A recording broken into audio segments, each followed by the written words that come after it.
जरूरी सूचना है आप सभी स्टूडेंट्स के लिए। स्टडी फॉर सिविल सर्विसेज का Android app Google play store में आ चुका है, उसको प्लीज तुरंत इंस्टॉल कर लीजिए।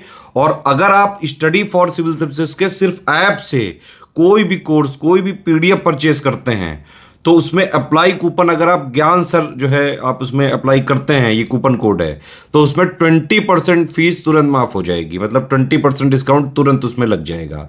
ज्ञान सर लिखना है, नॉर्मली ज्ञान सर स्मॉल लेटर में है सब कुछ, कोई स्पेस नहीं, कोई कॉलम नहीं, सिर्फ ज्ञान सर, GYANSIR। इस तरह से अगर कूपन कोड लगाते हैं आप ऐप में बाई करने से पहले, जो अप्लाई कूपन वाले में आता है, तो 20% का डिस्काउंट तुरंत मिलेगा। वीडियो देखिए। नमस्कार दोस्तों, एक बार फिर से आपका स्वागत है सी सेट प्रिपरेशन के इस यूट्यूब चैनल पर।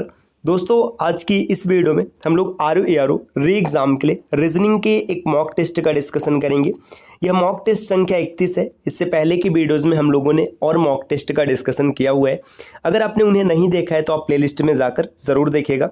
यह क्लास सभी प्रकार की स्टेट पीसीएस एग्जाम और वनडे एग्जाम के लिए अत्यंत महत्वपूर्ण है। जैसा कि आपको पता है दोस्तों, RO के एग्जाम में रीजनिंग के 12 से 15 क्वेश्चन देखने के लिए मिलते हैं। अगर आप इन क्वेश्चन को आसानी से क्लियर कर लेते हैं तो आप प्लस पॉइंट में रहेंगे, प्लस जोन में रहेंगे। तो ये क्लास आपके लिए अत्यंत इंपॉर्टेंट है। चलिए बढ़ते हैं आगे। देखिए, अगर आप टीम के पेड कोर्सेज से जुड़ना चाहते हैं RO की कंप्लीट प्रिपरेशन के लिए, तो इन दिए गए नंबर पर कॉल या व्हाट्सएप करके आप जानकारी प्राप्त कर सकते हैं। ये ज्ञान सर का व्हाट्सएप नंबर है, आप यहाँ से व्हाट्सएप के माध्यम से भी जानकारी प्राप्त कर सकते हैं। इसके अतिरिक्त प्ले स्टोर से स्टडी फॉर सिविल सर्विसेज का भी एप्लीकेशन आप इंस्टॉल कर सकते हैं अगर अभी तक नहीं किए। एप्लीकेशन के माध्यम से किसी भी कोर्स को परचेस करते समय अगर आप कोड अप्लाई करते हैं ज्ञान सर, जिसमें कि सभी लेटर्स इस्तेमाल होंगे और कोई भी स्पेस नहीं होगा, तो आपको अप टू 50% तक डिस्काउंट मिल सकता है। ये ऑफर लिमिटेड टाइम के लिए दोस्तों, तो जल्द से जल्द आप कोर्सेज को ज्वाइन कीजिएगा। चलिए अब देखते हैं हम लोग प्रश्नों को। तो यहाँ पर पहला प्रश्न दिया है, निम्नलिखित प्रश्न में दी गई आकृति में कितने त्रिभुज हैं। आपको बताना है कि इस डायग्राम में कितने त्रिभुज बनेंगे। तो इस डायग्राम में कितने त्रिभुज हैं हम लोग एक एक करके काउंट करते हैं ताकि आसानी से आप समझ पाएं। देखिए, यहाँ पर आप इस आकृति को देखिएगा, अगर आप यहाँ तक देखेंगे तो इतने में आपको मिलेगा 3 त्रिभुज। कोई दिक्कत नहीं, यहाँ तक आपने 3 त्रिभुज देखा है। इसके बाद देखिए और एक्स्ट्रा त्रिभुज कहाँ पर बनेगा। देखिए, यहाँ पर एक छोटा वाला त्रिभुज ये बन रहा है ग्रीन कलर से, त्रिभुज संख्या 4 हो गया है ना। एक त्रिभुज ये रहा ग्रीन कलर को देखिएगा, त्रिभुज संख्या 5 हो गया। इसके बाद देखिए यहाँ से एक पूरा ये बड़ा वाला ग्रीन है ना, त्रिभुज संख्या 6 हो गया। अब तक 6 त्रिभुज हम लोगों को मिल चुके। इसके बाद और इसमें एक्स्ट्रा त्रिभुज कहाँ पर है, देखिए आप इसको देखिएगा, ये रहा त्रिभुज संख्या 7 है ना। 7 के बाद एक त्रिभुज यहाँ पर ये बन रहा है त्रिभुज संख्या 8। 8 यहाँ तक हो चुका है। 8 के बाद और इसमें एक्स्ट्रा त्रिभुज कहाँ पर बन रहा है, देखिए आप ये पूरा एक बड़ा वाला त्रिभुज देखिएगा, ये यहाँ से त्रिभुज संख्या 9 हो गया। और एक त्रिभुज ये रहा त्रिभुज संख्या 10 है ना। इसके अलावा भी अगर इसमें कोई त्रिभुज छूट रहा है तो आप इसे ध्यान दे सकते हैं। देखिए कौन सा त्रिभुज छूटा है, यहाँ पर अगर आप इस पूरे की बात करेंगे, ये अभी तक नहीं हुआ, ये पूरा ये त्रिभुज संख्या 11। तो इस आकृति में कुल त्रिभुजों की संख्या 11, विकल्प सी। एक बार फिर से आपको दिखाते हैं एक एक करके ताकि आप चीज़ों को आसानी से समझ पाएँ। इसमें एक ही कलर को बार बार खींचने से आपको हो सकता है समझने में दिक्कत हो। देखिए सबसे पहले इतने क्षेत्र को देखिएगा, यहाँ तक इतने में अगर आप देखेंगे तो आपको 3 त्रिभुज मिल जाएगा। यहाँ तक कोई दिक्कत नहीं होगा, आपको आसानी से दिख रहा होगा है ना।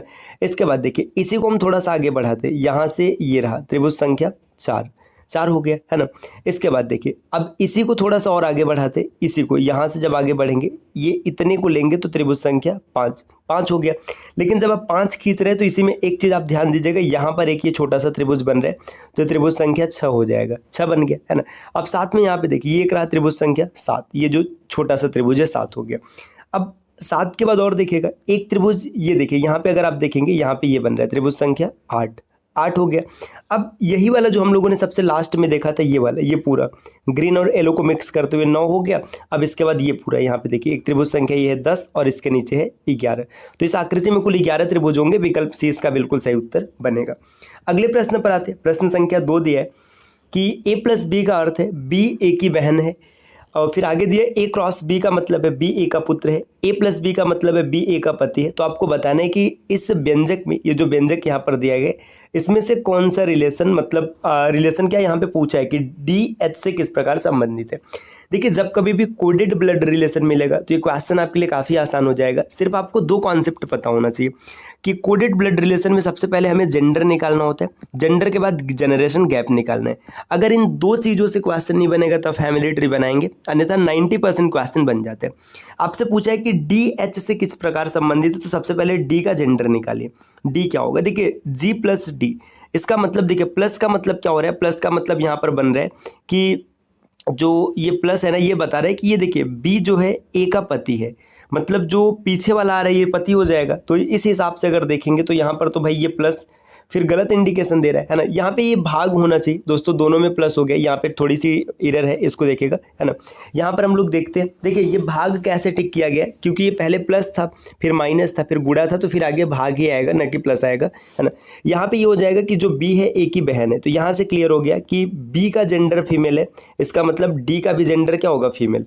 डी का जेंडर जब फीमेल हो गया तो अब देखिए आगे क्या बात बनेगा, इसमें देखिए डी फीमेल है, इसका मतलब इसका रिश्ता फीमेल वाला आएगा, तो न तो ये पिता हो सकता है और न ही अंकल हो सकते हैं। अब भतीजी और आंटी में से कोई एक होगा। जनरेशन गैप देखते हैं, देखिए एच प्लस, प्लस का मतलब क्या होता है कि बहन है, मतलब जनरेशन गैप 0 है। क्रॉस का मतलब होता है पुत्र, मतलब जनरेशन गैप -1 है ना। और ये यहाँ पे जो है भाग, भाग का मतलब पति, मतलब जनरेशन गैप 0 है ना। तो देखिए ये जनरेशन गैप एच से डी तक आने में -1 का, -1 का मतलब ये इसके पुत्र वाले जनरेशन में पड़ेगी, तो ये इसकी भतीजी बनेगी। विकल्प सी इस प्रश्न का उत्तर बन जाएगा। आप फैमिली ट्री भी बनाकर चेक कर सकते हैं। अगला प्रश्न दिया, प्रश्न संख्या 3, जिस प्रकार अंगूर का संबंध फल से, उसी प्रकार काली मिर्च का संबंध किससे। देखिए अंगूर एक फल है और काली मिर्च क्या है, काली मिर्च एक मसाला होता है, तो यहाँ पे क्या मसाला, विकल्प सी इसका सही उत्तर बन जाएगा, स्पाइसेस, है ना। आगे बढ़ते हैं, देखिए अगला प्रश्न दिया, प्रश्न संख्या 4, प्रस्तुत प्रश्न में एक ही पासे की 3 अलग अलग स्थितियों को दिखाया गया, उस चिन्ह का चयन करें जो @ के विपरीत फलक पर होगा। देखिए यहाँ पे चीज़ें थोड़ी सी स्पष्ट नहीं दिख रही, फिर भी हम लोग इसको ढूंढने का प्रयास करते हैं। ये स्टार मान लेते हैं, है ना, स्टार जैसा दिख रहा है, ये यहाँ पर है एक्सक्लामेशन मार्क, ये @ है ना, फिर ये एंड है ना, यहाँ पर स्टार है और ये है @ यहाँ पर हैज़ दिख रहा है, हैज़ के जैसा है, और ये एंड के जैसा है, और ये लेस देन, ये साइन हम लोग इतना मान के चलते हैं। आपको बताना है कि @ के अपोजिट क्या होगा। देखिए @ यहाँ पर है ना, अब जो कॉमन फेस होता है उसी से चीज़ों को सेलेक्ट करते हैं। @ को हमने सेलेक्ट किया है ना, यहाँ से आगे बढ़ाएंगे तो ये एक्सक्लामेशन मार्क है ना, इसके बाद स्टार, @ से यहाँ पे सेलेक्ट करेंगे तो देखिए यहाँ पे क्या बन जाएगा, ऐसे ही तो यहाँ पे नहीं बनेगा, क्योंकि आप @ अगर रखेंगे तो यहाँ पर स्टार आ जाएगा और यहाँ पर एंड आ जाएगा। ये क्वेश्चन थोड़ा सा स्पष्ट दिख नहीं रहा है दोस्तों कि क्या बना है, तो इस वजह से इस क्वेश्चन को यहाँ पे अभी हम लोग होल्ड करते हैं, है ना। ये होल्ड का मतलब क्योंकि स्पष्ट दिख नहीं रहा है तो पता नहीं चल रहा है। ऐसे आपको जानकारी के लिए बता दें, जैसे मान के चलिए एक डाइस होता है ना, मान लीजिए कि यहाँ पे ऐसी सिचुएशन बने कि 1 2 3 है ना, फिर 1 4 5, तो पता है क्या होगा, 1 और 1 तो दोनों कॉमन है, 2 और 4 एक दूसरे के अपोजिट होंगे, 3 और 5 अपोजिट होंगे, 1 के अपोजिट 6 बचेगा जो कि छूट रहा है ना। अगर आपको डाइस का कॉन्सेप्ट सीखना है तो आप प्ले लिस्ट में जाइएगा, 90 डेज स्ट्रेटेजी नाम से रीजनिंग की लिस्ट मिलेगी, आप उसमें सीख सकते हैं। या फिर अगर आप वहाँ से नहीं देखना चाहते, आप चाहते हैं कि हम पेड कोर्स में आसानी से पढ़े, सुविधाजनक पढ़ें, तो आप इन दिए गए नंबर पे कॉल या व्हाट्सअप करके टीम के पेड कोर्स से जुड़ने की प्रक्रिया भी समझ सकते हैं। ये ज्ञान सर का व्हाट्सअप नंबर है, आप यहाँ से व्हाट्सअप के माध्यम से भी जानकारी प्राप्त कर सकते हैं, या प्ले स्टोर से स्टडी फॉर सिविल सर्विसेज का एप्लीकेशन भी इंस्टॉल करके आप टीम के पेड कोर्सेज से जुड़ सकते हैं। अगर आप एप्लीकेशन से किसी कोर्स को परचेज करते समय कोड अप्लाई करते हैं ज्ञान सर, तो आपको अप टू 50% तक डिस्काउंट देखने के लिए मिल जाएगा दोस्तों। चलिए अगले प्रश्न पर आते हैं, प्रश्न संख्या 5वां दिया है, निम्नलिखित श्रृंखला में प्रश्नवाचक चिन्ह को प्रतिस्थापित करने वाले अक्षर समूह का चयन करें। इसको थोड़ा जूम करते हैं ताकि स्पेस मिले, यहीं पर इसको हम लोग सॉल्व कर ले। देखिए यहाँ पर दिया है ए के बाद दिया है सी, मतलब +2 हो रहा है, सी के बाद अगला गैप नहीं पता है, फिर से अगला गैप नहीं पता है, और जी के बाद दिया है आई, मतलब यहाँ पे देखिए यहाँ पर +2 हो रहा है, यहाँ पर +2 मिला, यहाँ पर भी +2 मिला। अब यहाँ पर अगर हम +2 रखेंगे तो यहाँ पर +2 रखते ही ई मिलेगा, है ना, और ई में +2 करेंगे तो जी मिलेगा। तो ये तो स्पष्ट हो गया कि यहाँ पर ई आएगा। जैसे आप ई को रखेंगे तो विकल्प सी यहाँ पर सही दिख रहा है, बाकी आगे को भी क्रॉस चेक कर लेते हैं। देखिए ओ के बाद पी क्यू, है ना, क्यू के बाद आर एस, ठीक है ना, इसके बाद एस के बाद टी यू, यू के बाद भी डब्ल्यू, ई एस डब्ल्यू, विकल्प सी इस प्रश्न का सही उत्तर बनेगा, जो कि पहले ही स्पष्ट हो चुका था। अगले प्रश्न पर आते हैं, प्रश्न संख्या 6 दिया हुआ है यहाँ पर, उस आकृति का चयन करें जो निम्नलिखित श्रृंखला में प्रश्नवाचक चिन्ह को प्रतिस्थापित कर सकता है। देखिए यहाँ पे एक ट्रायंगल दिया गया है ना, यहाँ पर ये इक्विलेटरल मतलब समबाहु त्रिभुज आपको दिख रहा है, ये राइट एंगल ट्रायंगल दिया है ना, इसके बाद ये इक्विलेटरल को ऐसे पलट दिया गया, समबाहु को पलट दिया गया, और यहाँ पर राइट एंगल ट्रायंगल्स का मिरर इमेज बना दिया गया। तो आगे भी देखिए यहाँ से स्पष्ट हो रहा है कि ये इसको फिर से पलट दिया जाएगा, अगर पलटेंगे तो ट्रायंगल तो ऐसा बनेगा, है ना, ट्रायंगल ऐसा बनेगा, तो या तो विकल्प इसका ए सही होगा या तो डी सही होगा, बी और सी सही नहीं होगा, है ना। अब आगे देखिएगा यहाँ पर क्या होने वाला है, नंबर्स को देखते, 1 से 5 हो गया, 5 से 9 हो गया, 9 से 15 हो गया, आगे का गैप आपको बताना है। देखिए +4 का गैप है, फिर से +4 का गैप है, नेक्स्ट +6 का गैप है, और फिर आगे नहीं पता तो यहाँ पर +6 का ही गैप रखते हैं, है ना। अगर +6 का गैप रखेंगे तो 15 और 6 21 सही होगा। 21 के अलावा 39 तक जाने का कोई तरीका नहीं दिख रहा है, क्योंकि अगर आप डबल डिफरेंस भी देखेंगे तो 0, इसके बाद 2, फिर 4 ही बनेगा, इतना ज़्यादा तो नहीं बढ़ जाएगा, है ना। तो इस वजह से यहाँ पे क्या हो जाएगा, यहाँ पर इसका सही उत्तर बनेगा विकल्प डी। अगले प्रश्न पर आते हैं दोस्तों। प्रश्न संख्या 7 दिया है, उस संख्या का चयन करें जो निम्नलिखित प्रश्न श्रृंखला में प्रश्नवाचक चिन्ह को प्रतिस्थापित कर सकते हैं। देखिए यहाँ पर दिया 4, 25, 111, क्वेश्चन मार्क, 529 और 961। इसको ध्यान से देखिएगा, 2 का स्क्वायर है, 5 का स्क्वायर है, 11 का स्क्वायर है, क्वेश्चन मार्क है यहाँ पर, फिर यहाँ पर दिया है 529, ये है अगर देखेंगे तो 23 का स्क्वायर और 23 के बाद 31 का दिया है। पैटर्न समझिए, ये भी प्राइम नंबर, ये भी प्राइम नंबर, ये भी प्राइम नंबर, ये भी प्राइम है और ये भी प्राइम है। इसमें 3 प्राइम नंबर नहीं लिखा है, यहाँ पर 7 नहीं लिखा है, समझ में आ रहा है। देखिए 2 प्राइम नंबर है, मतलब एक एक का गैप छोड़ करके प्राइम नंबर रखा जा रहा है। तो 11 के बाद अगला प्राइम नंबर है 13, लेकिन 13 को नहीं रखेंगे, 13 के बाद 17 है, 17 का स्क्वायर 289 होता है। विकल्प डी इस प्रश्न का उत्तर बनेगा।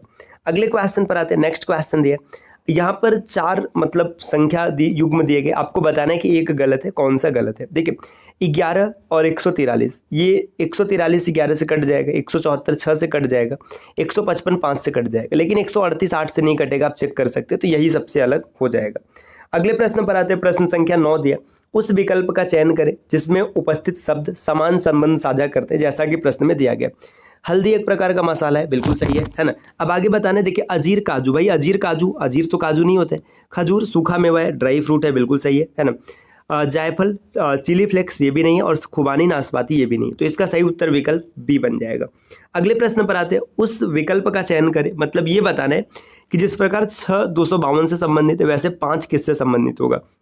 इंटरेस्टिंग क्वेश्चन है, देखते हैं 6 252 से कैसे संबंधित है। 6 का क्यूब 216 होता है और 6 का स्क्वायर 36 होता है। 216 और 36 को जोड़ेंगे तो 252 मिल जाएगा। पैटर्न पता चल चुका है, 5 का क्यूब 125 होता है और 5 का स्क्वायर 25 होता है, इनको जोड़ेंगे तो 150 मिल जाएगा। विकल्प 20 प्रश्न का उत्तर बनेगा। दोस्तों अगले प्रश्न पर आते हैं। यहाँ पर ये सिलॉक्स का एक क्वेश्चन दिया गया, आपको बताना है कि इसमें से कौन सा सही होगा। चलिए इसका वेन डायग्राम बनाते हैं। ऑल कार्स आर ट्रक, जितने के जितने कार हैं सबके सब क्या है, सब ट्रक हैं। आगे दिया है सम बसेज आर कार्स, कुछ बस ऐसे हैं जो कि कार है ना। अब यहाँ पे कंक्लूजन दिया है, ऑल कार्स आर बसेस, अब हर कार बस है, ये तो गलत हो जाएगा। सम बसेस आर ट्रक, बिल्कुल सही है ना। ऑल ट्रक्स आर बसेस, ये भी गलत हो जाएगा, तो सिर्फ दूसरा सही है, तो ओनली कंक्लूजन 2 फॉलोज। विकल्प सी इस प्रश्न का उत्तर बनेगा। नेक्स्ट अगले क्वेश्चन पर आते दोस्तों। प्रश्न संख्या यहाँ पर दिया है 12। देखिए 12 में ये नंबर सीरीज का ही क्वेश्चन है, ये थोड़ा सा इसको घुमा दिया गया, तो इस क्वेश्चन का सही उत्तर क्या बनेगा आप कमेंट करके जरूर बताइएगा। पीछे हम लोगों ने कई प्रश्नों को सॉल्व किया है। अगला प्रश्न दिया है प्रश्न संख्या 13। प्रस्तुत विकल्पों में 4 अक्षर समूह दिए गए, जिनमें से 3 किसी न किसी रूप में एक जैसे और एक अलग है, तो उस विषम को आपको पकड़ना है। इनकी प्लेस वैल्यू लिखिएगा। देखिए एच की प्लेस वैल्यू अगर हम लोग लिखेंगे तो ये होता है 8, एफ की प्लेस वैल्यू 6 और ई की प्लेस वैल्यू 5, जी की प्लेस वैल्यू 7, एम की प्लेस वैल्यू 13 और ई की प्लेस वैल्यू 5, डी की प्लेस वैल्यू होती है 4, है ना, वी की प्लेस वैल्यू 22 और आर की प्लेस वैल्यू 18। इसके बाद देखिए यहाँ पे देखेंगे ओ की प्लेस वैल्यू है 15 और वी की प्लेस वैल्यू है 22 और जी की प्लेस वैल्यू है 7, है ना। यहाँ पर जी की प्लेस वैल्यू 7 है ना, और ई की प्लेस वैल्यू 5 है। अब देखिए यहाँ पे क्या पैटर्न चल रहा है, अगर ध्यान से देखेंगे इसमें अगर पैटर्न देखा जाए तो यहाँ पे देखिए 18 4 22 बिल्कुल सही है, 15 7 22 ये भी सही है। यहाँ पे 2 क्वेश्चंस है ना, इसमें अगर हम लोग देखें तो फिर क्या पैटर्न चल रहा है, रुके 1 मिनट इसको थोड़ा सा और समझते हैं, है ना। 7 5 12 ही हो रहा है, यहाँ पे 12 आना चाहिए जबकि 13 दिया हुआ है ना, और 18 4 22 बिल्कुल सही है ना, और यहाँ पर 15 7 22 ये भी बिल्कुल सही, यहाँ पे ठीक ठाक चल रहा है ना। देखिए दोस्तों यहाँ पे या तो टाइपिंग का एरर होगा या फिर कुछ बड़ा अलग ही कॉन्सेप्ट चल रहा होगा, तो मेरे हिसाब से यहाँ पे टाइपिंग की एरर है, यहाँ पे एफ होना चाहिए, है ना। अगर एफ हो जाएगा तो ये इसका सही उत्तर बन जाएगा। ठीक, अगले प्रश्न पर आते हैं। नेक्स्ट अगला क्वेश्चन यहाँ पर दिया हुआ है, प्रश्न संख्या 14। उत्पाद ए उत्पाद बी से 2 रुपये महंगा है। देखिए 2 प्रोडक्ट है, एक ए है एक बी है ना। अगर बी x रुपये का है तो ये x + 2 रुपये का है, क्योंकि 2 रुपये महंगा है।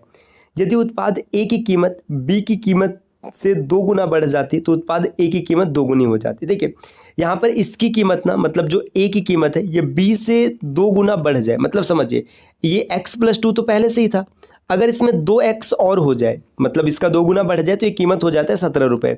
तो आपसे पूछा जा रहा है कि बी की कीमत क्या है, कोई दिक्कत नहीं। देखिए यहाँ पे आपका 3x प्लस 2 बराबर 17। तो 2 को इधर ट्रांसफर करेंगे माइनस हो जाएगा, 3x बराबर 15, x बराबर 5, 5 रुपये है ना, आसानी से बन जाएगा, है ना। अगले प्रश्न पर आते हैं। नेक्स्ट प्रश्न संख्या 15 दिया है, उस अक्षर का चयन करें जो श्रृंखला में प्रश्नवाचक चिन्ह को प्रतिस्थापित कर सके। प्लेस वैल्यू लिखते हैं। देखिए W की प्लेस वैल्यू है 23, Q की प्लेस वैल्यू है 17, अगला प्लेस वैल्यू आप नहीं लिख सकते, है ना। H की प्लेस वैल्यू है 8, E की प्लेस वैल्यू है 5 और C की प्लेस वैल्यू है 3। अब डिफरेंस देखिएगा, यहाँ पे 6 का डिफरेंस है ना। आगे का डिफरेंस आप नहीं बता सकते, है ना, और यहाँ पर भी नहीं बता सकते, लेकिन आगे देखिए 3 का डिफरेंस है और फिर 2 का डिफरेंस है। यहाँ पे कुछ ऐसा नहीं लग रहा है, डिफरेंस घटते क्रम में जाएगा, 6 के बाद 5, 5 के बाद 4, 4 के बाद 3, 3 के बाद 2, है ना, ये पैटर्न चलेगा। तो यहाँ पे देखिए अगर ये 17 है, 17 में से आप 5 को माइनस करेंगे तो 5 माइनस करने पे 12 मिलेगा, 12 का मतलब L इसका सही उत्तर बनेगा। तो ये दोस्तों 15 क्वेश्चन रहे हम लोगों ने जिसका डिस्कशन किया है। इस प्रकार के क्वेश्चन आपको ROARO री एग्जाम में देखने के लिए मिलेंगे। यह सीरीज ROARO के अतिरिक्त सभी प्रकार के स्टेट पीसीएस एग्जाम और वनडे एग्जाम के लिए अत्यंत महत्वपूर्ण है। एक बार फिर से आपको बता दें दोस्तों आपकी जानकारी के लिए कि अगर आप पीसीएस एग्जाम या फिर किसी भी प्रकार के एग्जाम की कंप्लीट प्रिपरेशन करना चाहते हैं तो टीम के पेड कोर्सेज से जुड़ सकते हैं, जिसके लिए इन दिए गए नंबर पर कॉल या व्हाट्सअप कर सकते हैं। ये ज्ञान सर का व्हाट्सअप नंबर है, आप यहाँ से व्हाट्सअप के माध्यम से भी जानकारी प्राप्त कर सकते हैं। बाकी प्ले स्टोर से आप स्टडी फॉर सिविल सर्विसेज का एप्लीकेशन भी इंस्टॉल कर सकते हैं। एप्लीकेशन के माध्यम से किसी भी कोर्स को परचेस करते समय अगर आप कोड अप्लाई करते हैं ज्ञान सर, जिसमें सभी लेटर्स इस्तेमाल होंगे और कोई भी स्पेस नहीं होगा, तो आपको अप टू 50% तक डिस्काउंट देखने के लिए मिल सकता है। मिलते हैं दोस्तों आपसे नेक्स्ट वीडियो में कुछ नए इन्फॉर्मेशन के साथ, तब तक के लिए नमस्कार।